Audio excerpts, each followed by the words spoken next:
Buradaki amacımız çocuklarda hem yardımlaşmayı sevdirmek, hem beraber birlikte iş yapabilmek, hem infak duygusunu artırmak. Bu tür güzellikleri tüm okullarımızda, öğrencilerimize, çocuklarımıza yayarak toplumsal hem birlik beraberliğimizi sağlamak, hem de gerçekten ihtiyacı olan insanlara bu şekilde yardımcı olmaktır. İnşallah bu protokolümüz hayırlara vesile olur, hayırlar getirir, bereket getirir. Bu konuda da Sayın Valim, Sayın Belediye Başkanım, Sayın Milli Eğitim Müdürüm, İnsan Yardım Platformu Başkanımız, Allah hepinizden razı olsun. Bu sevaba ortak olmanızdan dolayı inşallah hep beraber kalkınmayı da sağlamış oluruz. Bunlarla ilgili arkadaşlarımızın yapmış olduğu bir çalışma. Burada özellikle öğrencilerimizin iyilik noktasında yoğunluğu arttırma, bu konuda daha bilinçlendirilmesiyle ilgili yapan bir protokol tarafı olarak şu an bizler bulduk. 3 aylık bir süreye kapsıyoruz. Evet. 3 aylık bir süre Nisan ayında iş yapacağımız bir protokol sanıyorum. Baktık ve güzel bir yerinde iyi çalışma yapmış arkadaşlar. Gayet güzel. Okullarımız iyilikte yarışıyor projesi çerçevesinde ödüllü uygulamalı iyilik projeleri yarışmasının amacı ilimizde öğrencilere iyilik, infak, yardımlaşma, dayanışma, paylaşma ve iyilikte yarışma duygusunu sevdirmek.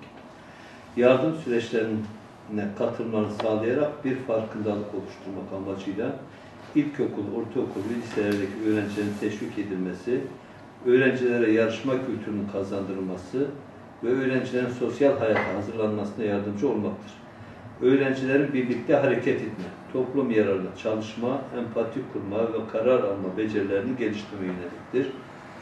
Bizim de Büyükşehir Belediyemiz olarak bu çalışmanın içinde olacağımızı ifade ettik. Ben başarılar diliyorum çalışma için.